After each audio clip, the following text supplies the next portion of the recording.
If you're trying to make any kind of meaningful, effective change in your life, you've come to the right place. Good day, ladies and gentlemen. Welcome back to another episode of We're Talking Shift. We are going to dive into a topic that, well, it's been talked about a lot before, which is the insane pressure put on women of all ages by, well, outside forces as well as ourselves to fulfill or live up to certain standards of beauty. But I don't think there's been a dive into it quite from this exact perspective. And that is what my guest today is here to do. She's going to give us a way to think about some of the unseen forces of these pressures and to, well, consider them from a different perspective, one that can empower us, maybe to make some new choices that serve us a lot better. Now, you might be thinking that this subject just doesn't really apply to you. And hey, maybe it doesn't. But maybe you have a sister or a daughter or a partner, a friend that it does. Or be open here. Maybe you are unknowingly contributing to the pressure. So I encourage you to just stay tuned and stay open because you might gain some insight that you did not have before. Now, let me tell you about my guest. Loree Giertsen is a body connection coach, and she is the author of The Invisible Corset. Break free from beauty culture and embrace your radiant self. She is, I'm going to hold this up for a second, real cute. It is a delightful little book. I just wanted to hold that up for people that are watching this on YouTube.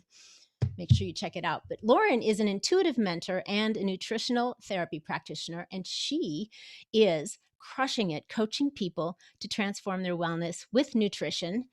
She is a woman after my own heart there. I love that. Her health website, empoweredsustenance.com, has supported over 40 million readers with her holistic recipes and resources. So I cannot wait to dive into this today with her. Let's get her on here. Loree, welcome to We're Talking Shift. Hey, Loree, it's so great to talk to you today. It's so good to have you here. I cannot wait. This book, first of all, I'm like, I really hope the cover is so pretty. I'm going to hold it way up there. It's such a pretty cover. I love it. And oh my God, there's just a lot. There's so much. So I'm glad that you're not on a hard deadline for time here because I feel like we're going to weave our way around the world a little bit here. Oh, let's do it. Let's go everywhere. Awesome. Okay. So The Invisible Corset. First of all, it's a super interesting title. I love that. And I want to know, where did that come from and what brought about the birthing of this powerful little jewel here? Mm-hmm. Well, it definitely started with my own healing journey. It started when I was 14. I was diagnosed with a life-threatening autoimmune disease. So that was really challenging all through high school. I was totally enmeshed in the medical industry at that point because I just only knew how to outsource my authority to the people in the white coats telling me to take medication after medication. But, surprisingly, when I was just treating the symptoms, I just got worse. Yeah. So by the time I was 18, I was essentially bedridden with this autoimmune disease. And at that point, it was the first time in my adult life that I remember hearing clearly the voice of my intuition. And I picked up this book that outlined a dietary protocol for addressing autoimmunity. Now, my doctors, I had all these voices in my head from my doctors saying nutrition won't help. Medication is the only way to go. But I held this book and this little voice inside me said, I have to try this. Within 3 days, my acute symptoms were gone. I was up walking around, feeling better. In 3 months, I was off all my meds. It Wow. felt like such a miracle, and it was this radical perception change that influenced my work and the creation of this book because I realized my body wasn't against me. Mm-hmm. She was the one who told me to do this. She knew what she needed to heal. I just needed to listen to her. Mm-hmm. And the medical industry describes autoimmunity as your body trying to kill you. Yeah. Right? So Which seems really counterintuitive. I've never been able to buy what they're selling around that. I just can't. It's so a lot of people have that mentality, and we'll go into this around the book, but it also feeds into the mentality in beauty culture where women begin to learn that our body our appearance is against us. Our body is somehow fighting against us being beautiful and fulfilled. Mm-hmm. But there's also that narrative in the medical industry. And so from there, I started my health blog. I started training as a nutritional therapist and helping other people on their autoimmune journey. Mm-hmm. And so that is where the second big paradigm shift happened for me that led up to the book. It was realizing that nutrition and supplements gets us so far in our journey, but then there's a point where we have to go beyond the rule book, right? Learn how to tune into our own intuition, not just around food, but lifestyle choices, relationship choices, spiritual choices, sexual choices. And if we don't, we're not going to reach the next level of healing in our life. Yeah, exactly. I can Yeah. relate to that so well, because that is exactly why I'm not a niche coach. I'm a holistic life coach, because all of those things you just mentioned, they're all connected, and each area affects the other area. So you can't just say, I only want to work on my diet and my health and not tackle all the other stuff going on. Or Yep. you can't just work on your relationship and not work on your health and your, the psychology of why you do what you do. And to your point, they're all connected. So you got to address the whole package there. Totally. And because they're all connected, that's where the invisible corset comes in. The invisible corset, I realized, was the set of beliefs that was holding women back from getting in touch with that intuitive wisdom in themselves. It was this belief that they had to control and dominate their body like a machine rather than trust it like a partner. And because of that, they were held back from their intuitive wisdom in all those areas. Mm-hmm. And so that getting out of the corset and freeing our minds from that belief, instead of just funneling all our money and energy trying to change our external appearance, that's where true freedom happens. Mm-hmm. Yeah. Yeah. I remember when I was like, I don't know, 17, 18, somewhere in there. And I actually grew up in the modeling industry, and I was doing a shoot with a friend, and we were in corsets. Wow. and they weren't easy to find. They weren't easy to find, but yes, lo and behold, if you search hard enough, you'll find what you're looking for. We found these corsets for this shoot, and I was like, oh my gosh. I mean, can you imagine being bound up in this piece of equipment all day, every day? And then put that in like a region like in the deep South, where it's hot and humid and you can't breathe even when you're naked, barely. So Yep. I'm like, it's crazy. And so I think that the constriction of that, and the reason for the constriction of it, is so interesting, because that's what we're talking about here, is the constriction and the reason that we try to contort ourselves into these various contortions, right? And jump through these hoops. Yeah. And I would say that women today, many women are that uncomfortable. Mm-hmm. Because we're not wearing a physical corset, but the invisible corset are the beliefs that make us as restricted and uncomfortable as these traditional corsets once did. Like any woman who's had an eating disorder, I had anorexia when I was 11. For sure, that was as uncomfortable, right, and restricting, almost as a physical garment. Or with women who I work with now, maybe they're in their 60s and they've been yo-yo dieting their whole life. Yeah, that limits their freedom, their joy, their ability to travel, everything. Yeah. So that's really where this new consciousness shift in the world is happening. We're no longer looking at physical limitations. Now we're moving on to what are the mental limitations. Yeah, I love it. So let me ask you, the subtitle of the book is Break Free from Beauty Culture and Embrace Your Radiant Self, which I love. But, a lot of people might look at that at first glance and go, well, how could I embrace my radiant self if I break free from beauty? Because the association to that is so to the outer package is so connected and so intertwined with a person's definition, I guess, of being beautiful and radiant. Totally. Well, the beauty culture, as I define it, and this is a really key piece for people listening, is beauty culture is the internalized belief that a woman's appearance is connected to her worth. So on an intellectual level, most women are like, I know that my self-worth is God-given, or it's deeper than that. It's not about a number on a scale. But every time we get on the scale and we see the number has risen, we have that like instantaneous fear reaction. It's almost like an emotional allergic reaction. This is indicating that this belief is so deep in our subconscious that even if on an intellectual level we know it's not true, we emotionally react as if it is.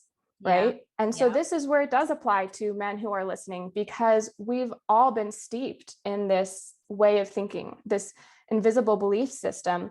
So this is something for men to look at, how that comes into play into their relationships, their attractions in their life. Women and our younger generation, especially, recognizing this. And, the key in the book, the first half of the book is looking at these beliefs that we've internalized that make up the corset. The second half of the book is how do we reconnect with our true self? And this is that essential self-worth, that divine aspect of ourselves who is unique. And the cool thing here is that part of you, that part of anyone, is intrinsically radiant. It's so magnetic. It's so powerful. And something I tell my clients all the time, and sometimes it's a stretch for them when they first start working with me, but your energy speaks louder than your appearance. It speaks volumes more. And there's so much freedom in realizing that. Mm-hmm.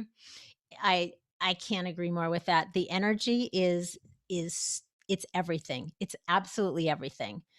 And when somebody understands what you're talking about when you say your energy, and they understand what you mean when you say you're vibrating at a really low energy and what it means to up level that vibration, when they get it, I mean, they radiate, they get it, they understand it. But when people just can't connect that part, it's just it's hard for them to really embrace this concept and embrace that it's all about the energy.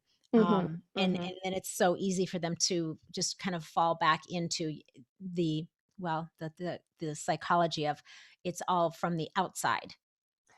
Right. And, that's why I give a pretty intellectual historical grounding to this book, especially in the beginning, because I recognize a lot of people are going to be turned off if I start talking energy right from the get-go. It's going to sound a little woo-woo. It's going to sound a little airy-fairy. And while I'm completely in that world, I've had a lot of psychic and intuitive awakenings in my life. I'm also a deeply intellectually grounded person.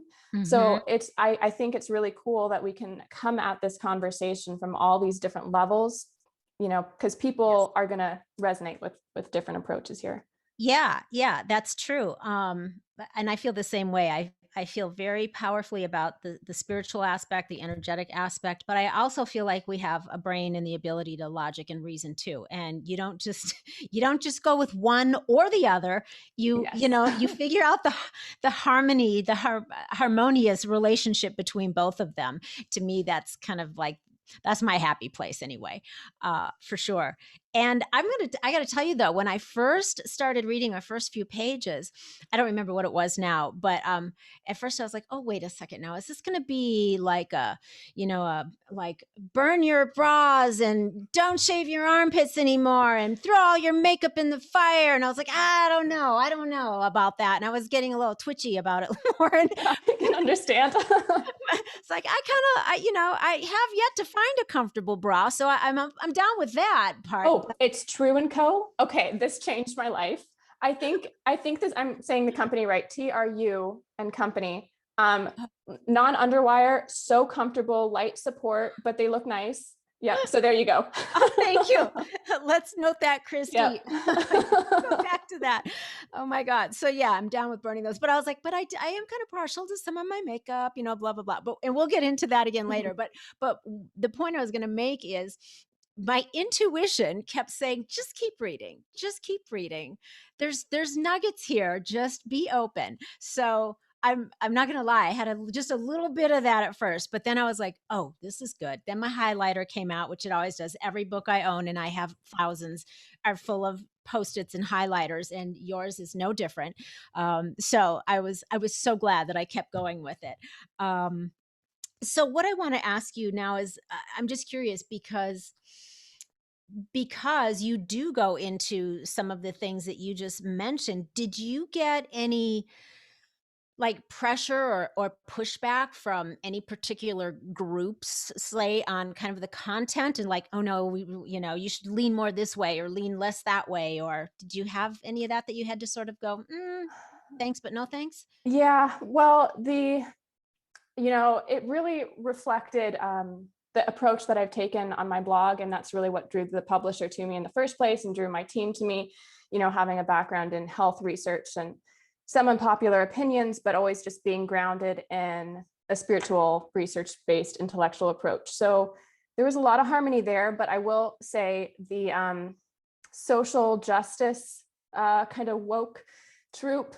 So that mentality did give me some people who were contributing in this process gave me some pushback because I didn't disclaim my term woman, the use of the word woman in this book, which I'm not going to.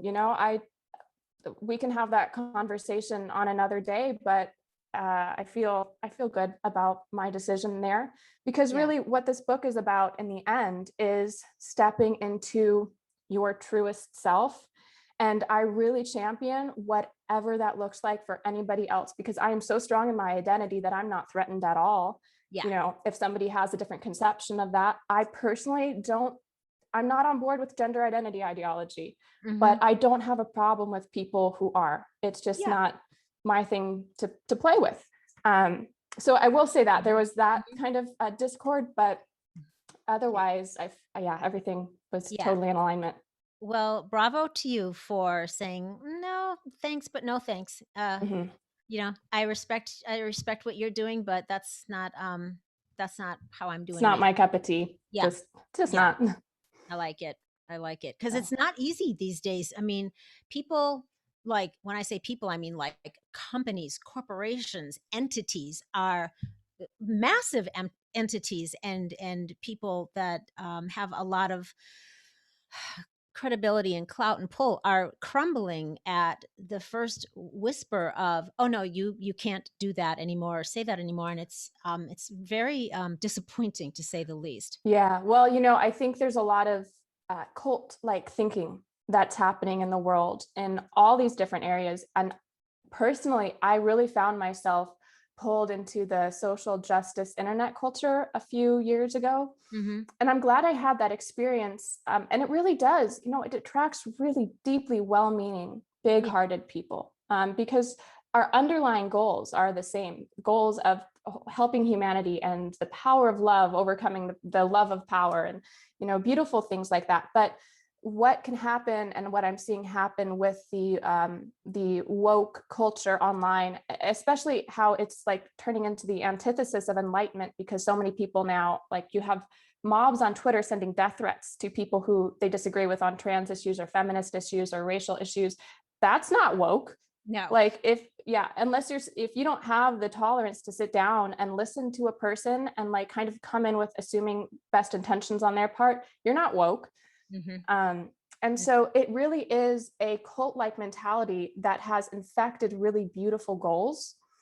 It's this mental coercion. It's I feel like I'm actually going into this in my next book, understanding how we can identify when there are cult-like thinking patterns and forced belief systems at play, because we do see that in the social justice movement right now. Yeah, absolutely. Okay. I love that conversation, and we could spend like another couple I know hours we could go off on a rabbit trail there. Okay, so I'll swing back around, and it is kind of connected here anyway, this next question. So you talk a lot about the psychological abuse of the beauty industry.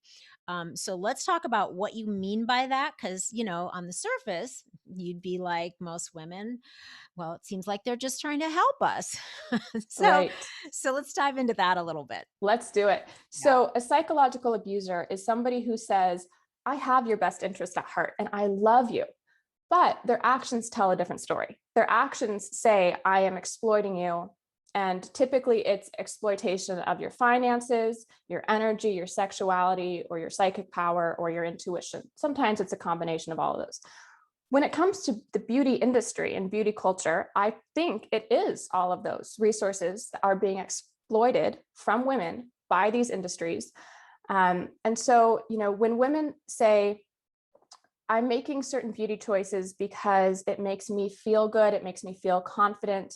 Therefore, it's empowering to me.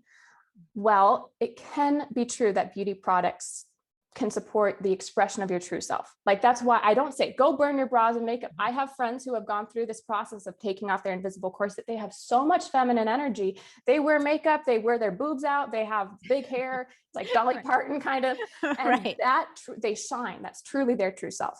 Yeah. But it's another question entirely when we are buying our confidence back from the industry that stole it from us in the first place. That's not empowerment. That is called an abusive relationship.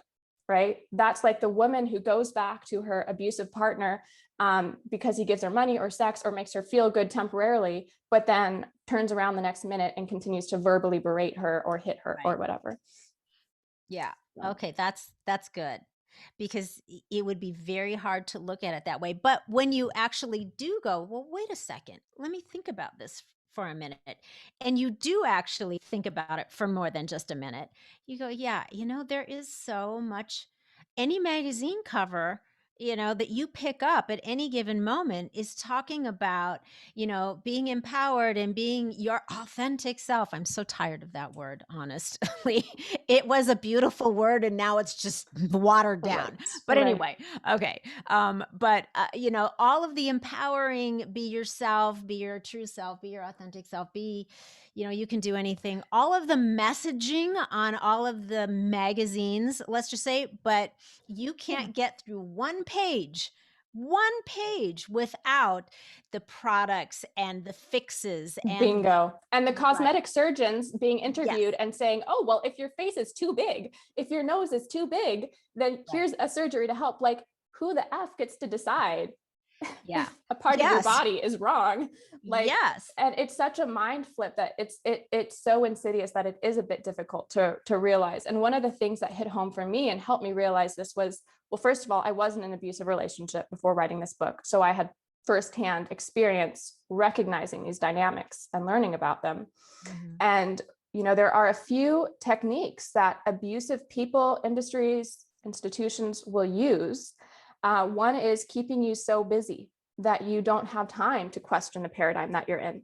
Okay, so now we have like 15-step skincare routines. We have all these devices you're supposed to use at home and constant workout routines. How in the world, if you're trying to keep up with that, you don't have time to self-reflect. Now, the reason this is a technique that abusers use is because it keeps us in the sympathetic state of the nervous system, the fight or flight state, right? So that shuts down both our logic and intuition. In our brain, it shuts down the rational centers of our thinking. And then it actually reduces activity of the vagus nerve, which carries intuitive messages from the gut to the brain to be interpreted. So it's like a double whammy, right? Yeah, it's so funny you say that. I have to tell you this little story. So I a couple of days ago, I was on the weekend, I think it was Saturday morning. I was like, I'm gonna relax and I'm gonna take a bath. I don't usually take the time for a bath. I get my bath run. I had a few pages of your book left. So I was like, I got the book, I got my bath, I got my like friggin' Epsom salts in there and my baking soda, because that's what Dr. Christiane Northrup said to use. I don't know why, but she says it's a great energy cleanser. It cleans off your aura. Yeah. So I was doing that and I'm reading the book, but right after I got in, I realized, oh, I forgot my special cleanser. Oh. And which is part of my product line, right? Yeah. And I literally have the book open and I have this realization that I forgot to put a product, and I was like, oh, now I have to get out of the tub and go dripping water across to my sink and get my special cleanser as I'm gripping your book. And then I just started to laugh at myself. And I'm like, do I really need to get out and go get my special cleanser? I mean, is my face going to fall off, or am I going to like turn into the portrait of Dorian Gray if I don't use my cleanser this one time? And I was like, this is going to be awesome. I can't wait to share this when we talk.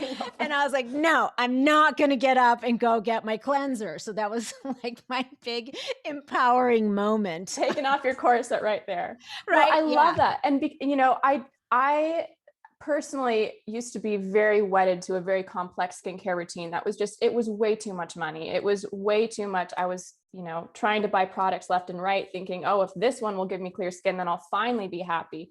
That's when it's kind of a toxic cycle. But I now, because I'm out of that way of thinking, I can really enjoy the sensuality and the loveliness of a few wonderful products. I really love well blended essential oils and facial oils and things like that. My friend makes some amazing ones.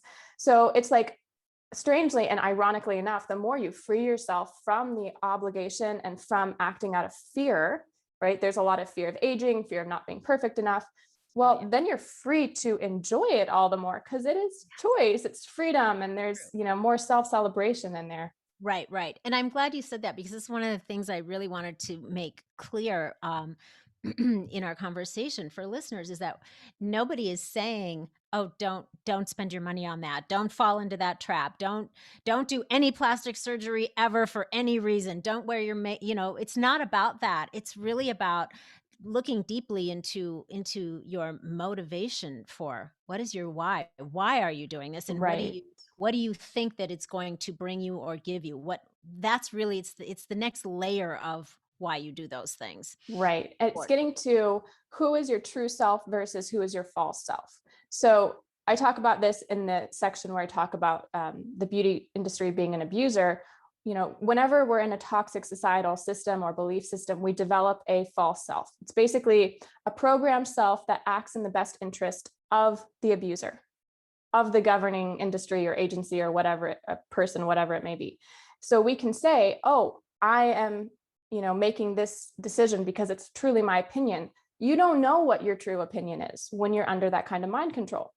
Now, if you get out of the mind control, it might still be your true opinion.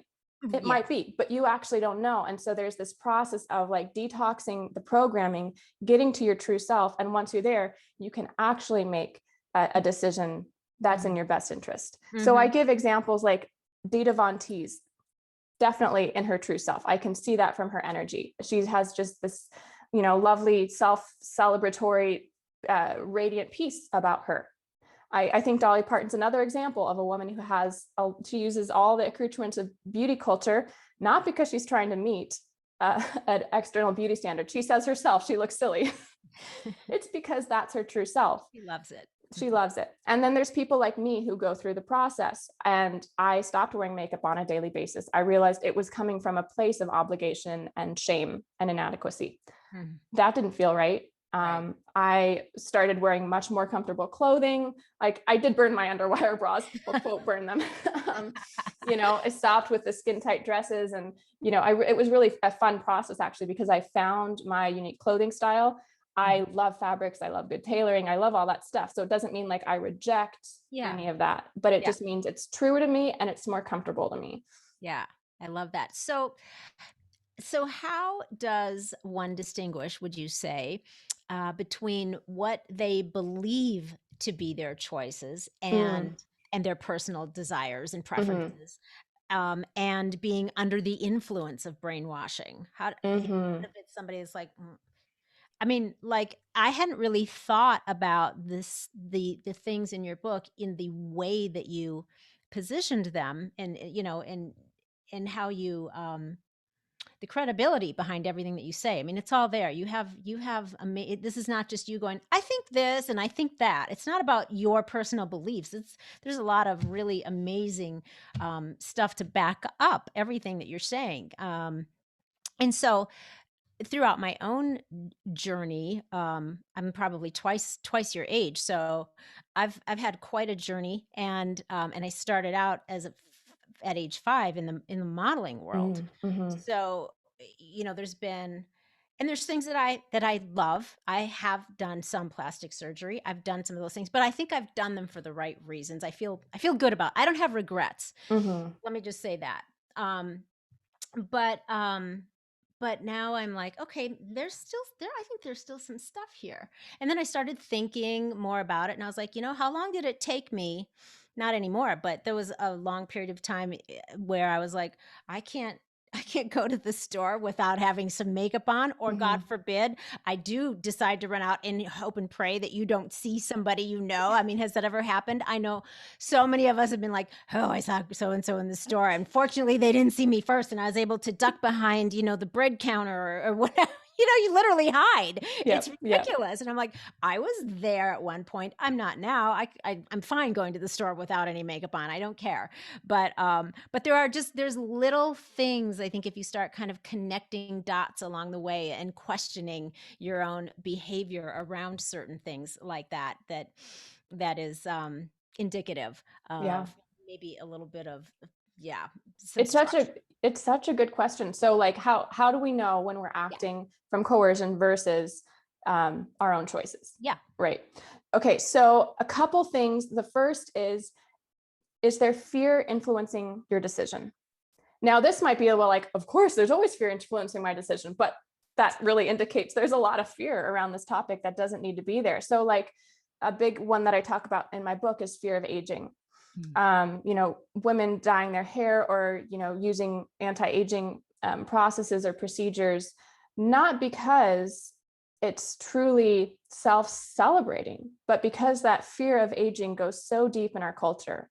Like I Mhm. talked about when I was 16, I spent $80 of my babysitting money. I was making $6 an hour babysitting. I choose to spend that on a fancy top shelf eye cream because all Mm. these beauty gurus online said, oh, it's better to quote, prevent rather than treat wrinkles, as if there's some kind of disease. And I saw them as some kind of disease, or I see Right. my friends when they're 25 getting preventative Botox Mhm. or freaking out when they have gray hair for the first time.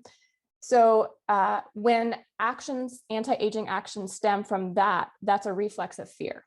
And Mm. that's not empowering, right? So another thing to look at is, does it make you physically more comfortable? Mhm. Asking that of our beauty choices. So I stopped wearing jeans and uncomfortable pants and underwire bras and mascara most days because I find it much more comfortable to be able to rub my eyes or cry when I want to, or jump in a swimming pool. I Yeah. cut my hair because that feels most physically comfortable, not because I thought that it would necessarily look better. Mm. Um, and so that's a big piece to consider as well. And it's a stretch for a lot of women because we're Yeah. taught that our comfort comes from being desired by other people, and our Yeah. comfort comes from kind of satisfying the toxic beliefs we have in our mind. But that's like more numbing than actually finding true comfort, true physical comfort. So it really is about reconnecting to what does it feel like to be in your body. Mhm. Um, so that's a big piece there. And some days, even when I'm all alone, it feels really comfortable for me to put on red lipstick because I just feel like the energy buzz, it feels Right. expressive. Yeah. So exactly. And I have, like I said, a lot of friends who I just have a lot of feminine energy, and it feels totally right and comfortable for them to spend Mhm. an hour every morning doing Mhm. their makeup routine because they don't feel like that takes away from their day. That gives to their day. It genuinely Right. does. Yeah. Yeah. So, Yeah. I get that. I think probably when I was a teenager, when I could start wearing makeup, the thousands of hours spent doing that, I look back and go, had there been the internet back then and I probably could have spent those thousands of hours becoming a teenage millionaire with right. the amount of effort I put into that. But it was just fun.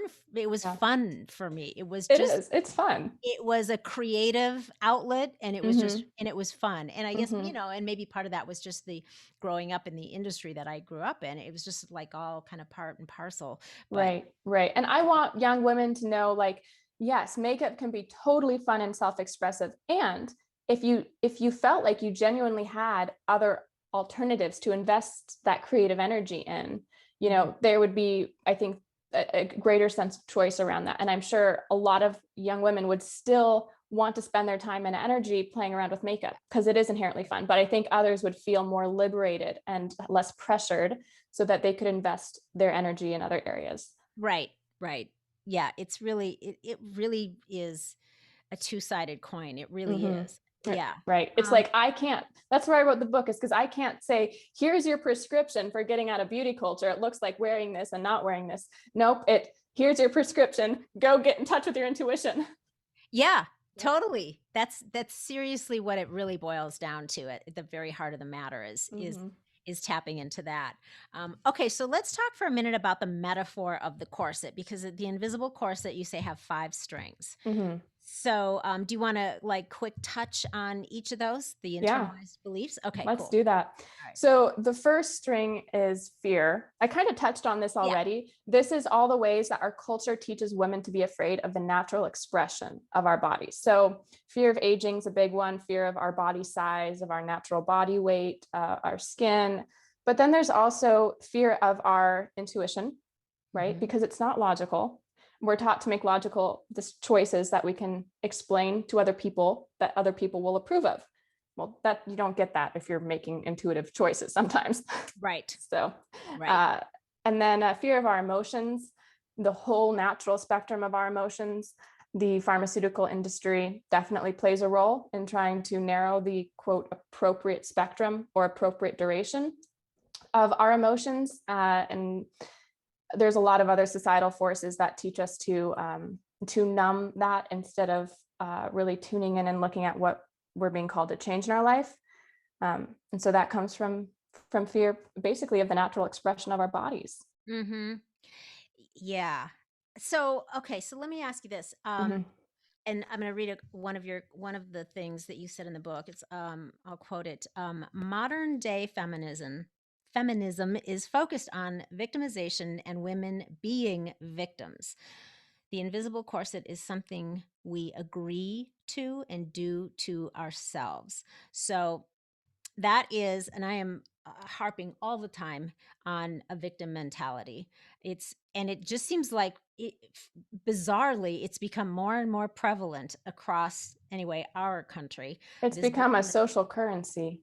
yeah, and it's like been trying to sweep back the tide. And it's a big part of work with clients. And now it's just like it's everywhere. Um, so to touch a little bit on the whole aspect of that as it relates to modern day feminism. Mm-hmm. Well, if we're talking about Western culture, like women in Mm, America, there aren't patriarchal laws anymore, right? We're not under obligation by law or force to spend our money, $200,000 on average in our lifetime on beauty, which is spending more money on beauty than our education. Is that oppressive? I think so. I think it's pretty oppressive that we are focusing as women our energies on our external fleeting appearance rather than nourishing our minds or spending that money on life coaching, relationship coaching, sex coaching, whatever would make you truly happier in your life. mhm. Okay, well, we are making that choice ourselves. Like, yes, there's social programming and social pressures at play, but at the end of the day, we are making that choice. And the thing is, if we aren't making the choice, then we don't have the power to free ourselves and to become happier and more liberated. So the more responsibility and choice we can accept, the more change and freedom we can accept in our life. I know that resonates with you. It's like this concept of radical self-responsibility is the only keys to freedom. Right, right. And that is how this victim mentality is really harming, well, not everyone, but in the context of our conversation, women. It's that victim mentality. And it's Yep. just it's Yeah. And I think it's really important to look at social justice aspects, to look at the historical forces that have played a role here, that have shaped our culture. And we can look at that without signing over our responsibility for our lives. Like, mhm. that's what I think. Yeah, no, I think so too. I mean, so if you decide, I've been a victim, or me and my tribe here have been a victim. Mhm. How do you I don't understand how this mentality thinks that they are going to overcome, to rise above it. by hanging onto it and just clutching it so tightly and wearing it like a crown. You know Right. what I mean? Where's the out? Right. Well, I think it comes down to the concept of wound power, which is a strategy Mhm. that people use often unconsciously to try to get things in their life through their pain by holding on to the pain. I'm sure you see this with clients all the time. I mean, this is what we do as coaches is we help people let go of their wound power so they can actually use like true soul power or intuitive power or the power of love in their life. So I Mhm. think that we're just seeing this cultural culmination of people who the only strategy they know to feel good about themselves or to get anything in their life is through wound power, right? And this book is about, okay, it is worth it to give up the wound power. You do get some benefits from that, right? You do get some social victim points. You get help, you get handouts in whatever way or shape or form that looks like. You get attention. You get You attention. get Bingo. significance. Bingo. Yes. And the message here is like, it's worth giving that up because the freedom you have on the other side of it and the contact that you have with your soul is just so much more rewarding. Yeah, it's more rewarding and it's more honest. It It's more truly, pure. truly, Yeah, yeah, that's a good way to say it. Honest and pure. yeah. It's above the stuff. Yeah. You just to be. It's that what is that Einstein quote? You can't solve a problem You in the can't same with the place same thinking that you used when you created the you problem. create it. And Yeah, this is the big issue that I have with the social justice movement right now is like they're trying to solve oppression with resentment and anger Mhm. or a sense of entitlement for the harm that has been done in past generations. And again, Mhm. like I said, we need to look at social forces and ways of thinking that are still influencing us today. But at the same point, there comes Right. a time to give up the wound power. Yeah. Yeah, exactly. Because what's happening is there's this that what it's being conflated, something from the past that can't be changed, uh, with something maybe that's still lingering in certain aspects now. Mhm. But to conflate the two is I I think it's just incorrect, Yeah. and it's not looking for a solution then, it's looking for the other things we talked about.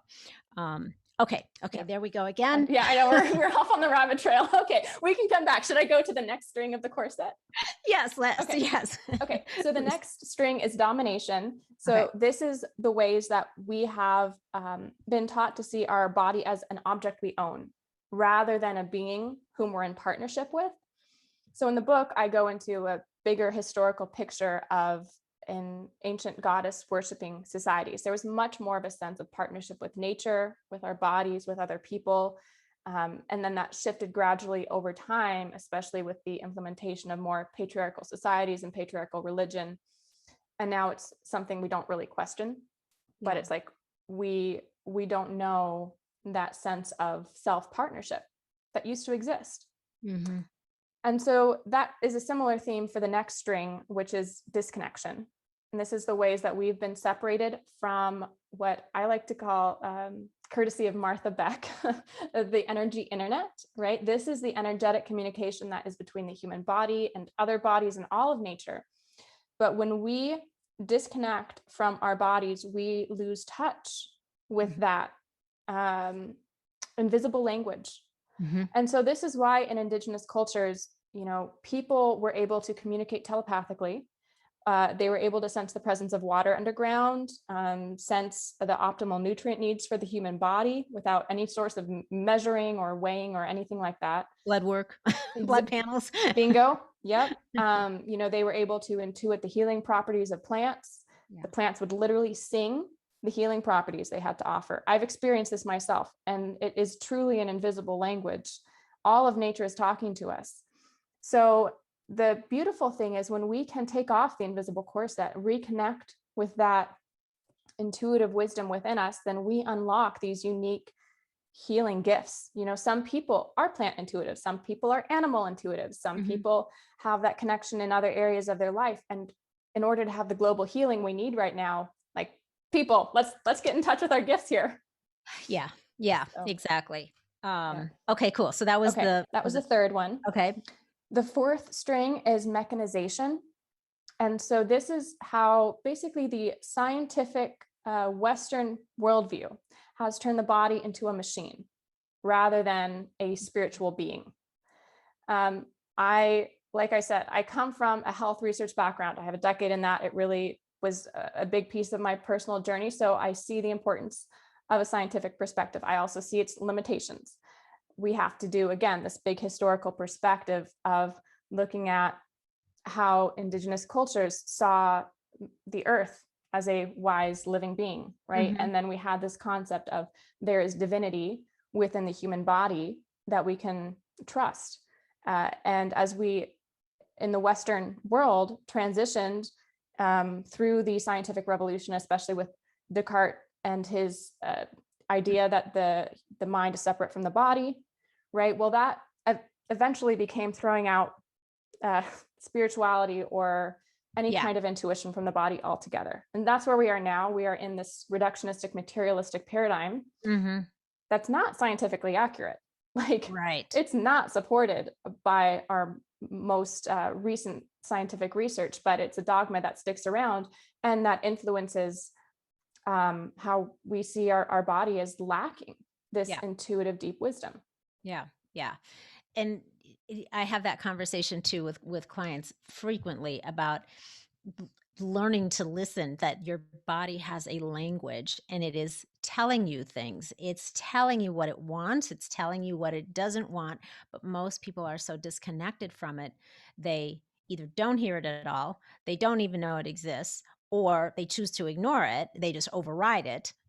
One of those several things is what happens. But once they start to figure out how to listen and understand and start to communicate, then there's a shift that happens. Absolutely. There's so much healing there. Yeah.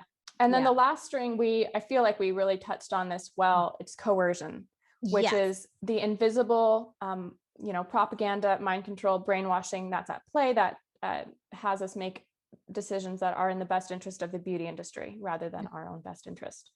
Yeah. So I want to talk a little bit more about that. So the section in that chapter on coercion about psychological abuse, and we touched on this a little bit, but I want to get into it in a broader perspective. So like you're talking in that particular section about the parallel tactics of a psychological abuser's messages, and then the messages of the beauty culture as well as society, and the underlying messages that if we trust our intuition over their authority, we will sabotage not only ourselves but those we care about too. Bingo. Yep. So I think that, and you've just been speaking a lot about that, intuition and everything, but that thing about over my authority really makes me, that whole word authority just pisses me off anyway. I don't like it. I never have. So, Right. so I was really happy to see that. And I think that there seems to be a blind spot, I think, a lot of times where we can just easily cede our decisions to this self-appointed authority in our lives. Well, that's big. I think our whole culture has taught us to outsource our intuition. Like from the moment we enter school, the school system, the medical system, the food system, the legal system, government. You could just go on and on at this point of this is how we're trained. Right. And it's coming to a point in the world right now. It's coming to a big point. So let's talk about that a minute. Now, there's in that same chapter, the specific section on coercion versus consent. I want to read this quote. Consent is the ability to make a decision with free will, and free will exists only if we can make a decision without the influence of fear. Leveraging fear, including guilt and shame, is a manipulative strategy to influence someone's choice. And I'm reading that and I'm like, this is what has got me all up in arms with what's going on right now with our health, to put it broadly, but I'm going to Yeah. say more specifically Yeah. with COVID and, and the supposed cure, the injection, all of this stuff. I'm feeling like there is, and I'm not obviously the only one, but the massive amount of coercion that's been going on is, I don't know how you can't see it. Right. Right. Well, I've been thinking about this a lot too. I mean, it's right, really heavy on my heart, and it seems like the most important question humans need to ask themselves right now is this a reality that is accurate, or is this a reality that other people are invested in me believing? It's Mhm. a simple question. Is this a fabricated reality that other people have an interest in creating for me, or is this accurate reality? And I feel really grateful that I've had. There's a great quote, which is, due to unfortunate circumstances, I am awake. So, due to some very unfortunate circumstances, I am awake to when people leverage existential fear and Mhm. paranoia Yeah. in order to craft an artificial reality with the intention of controlling people. Yeah. This is what we're seeing right now in the world, Yeah. The whole world. the whole world.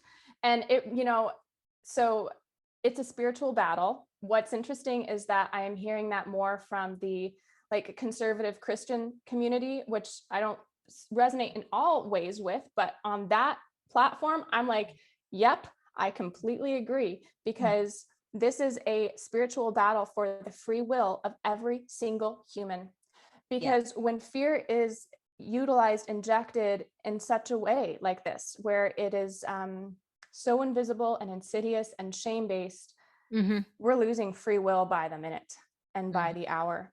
And so there's a spiritual concept that I talk to my clients about, and it's the idea that love gives choice and fear takes choice away. And this is why in Judeo-Christian tradition, it is, God could have forced humans into uh, obeying him, her, whatever. But God didn't, right? Because he wants a relationship with us. He wants us to choose out of our own free will to Mhm. follow a spiritual path. Okay. But the dark side is like, I need to force and coerce you, because if you had full information and full free will here, you wouldn't choose to go with us, because we actually don't have a lot to offer you. We don't have the best to offer you.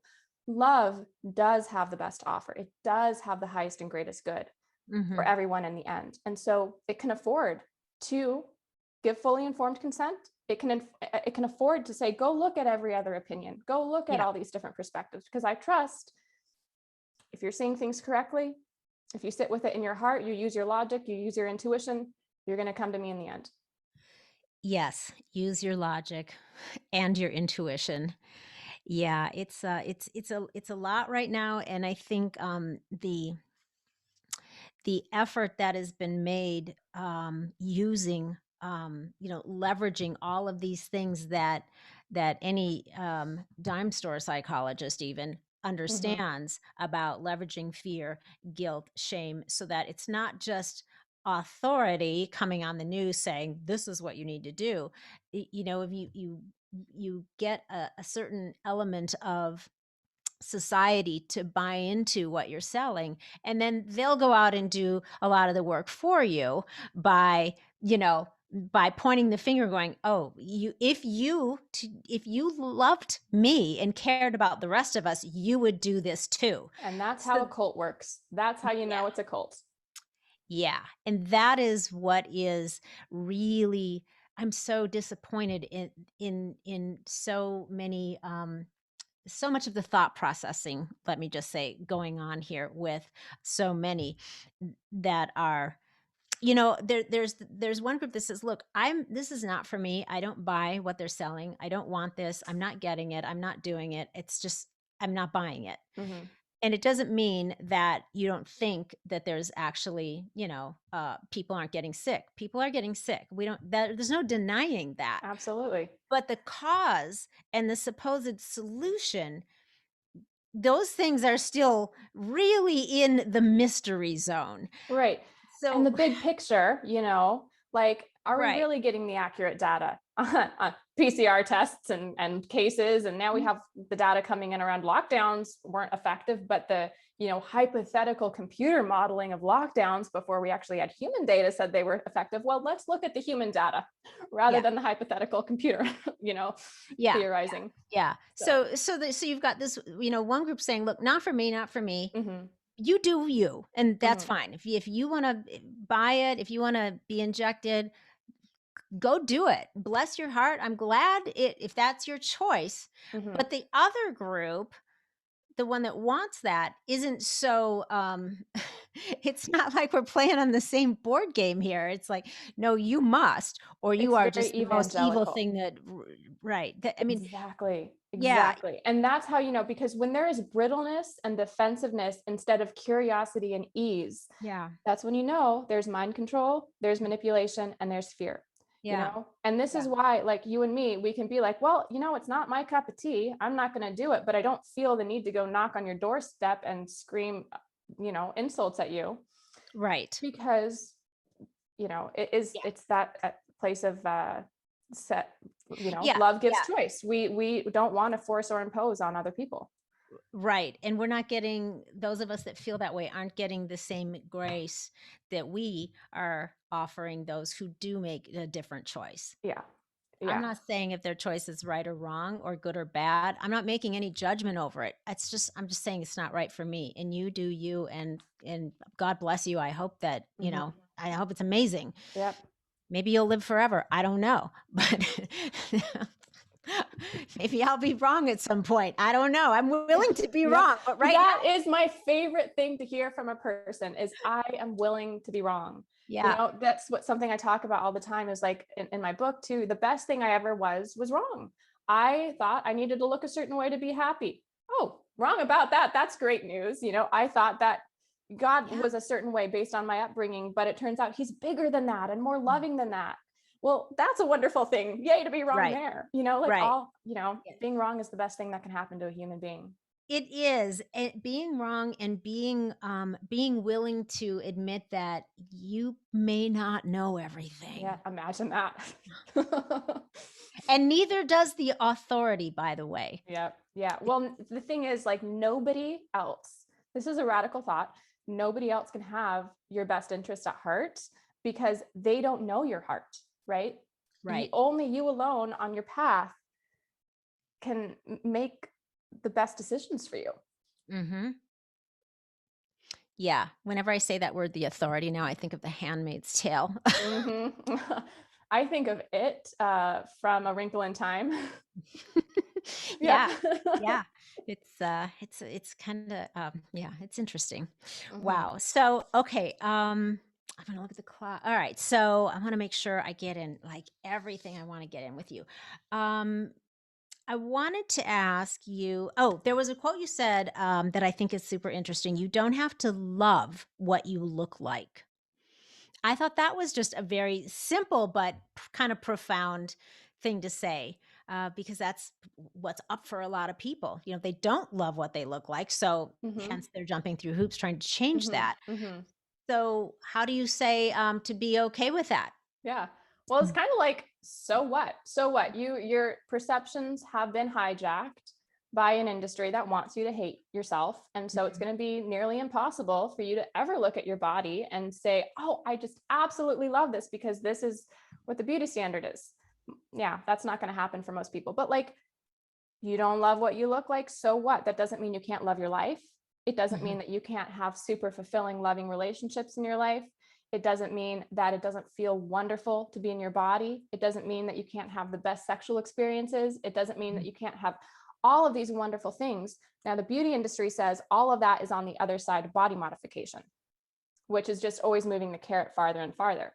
Yeah. And it's just the most empowering thing to be like, no, I want it now. Thank you very much.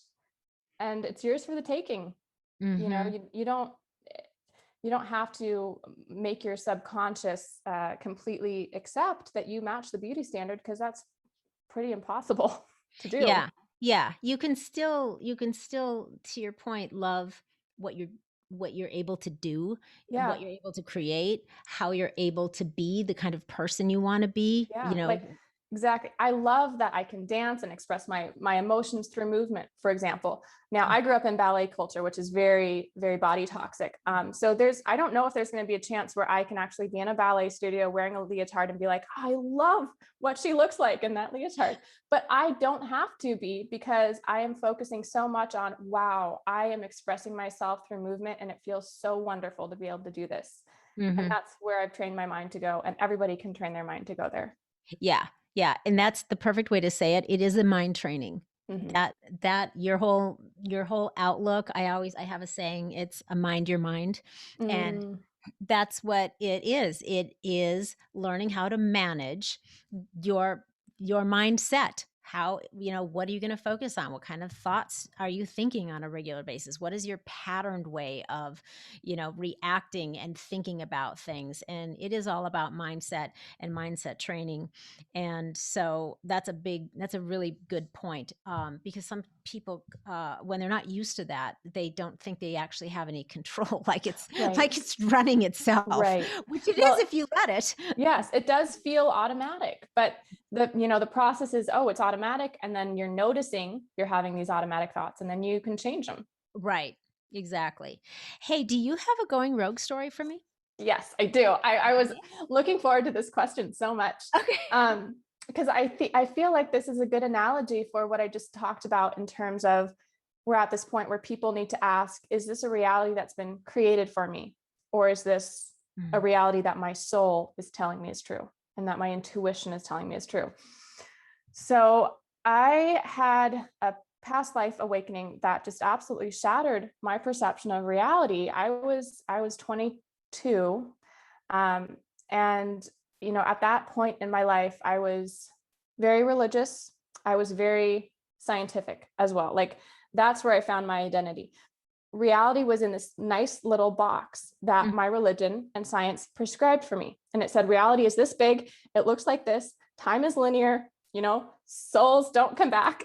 And I had what's called a Kundalini awakening, which is basically, in ancient Ayurvedic literature, it's described as all this energy that's stored basically in your base chakra, aligning up all through the chakras. And when it comes out the top of the head, it's like this moment of enlightenment.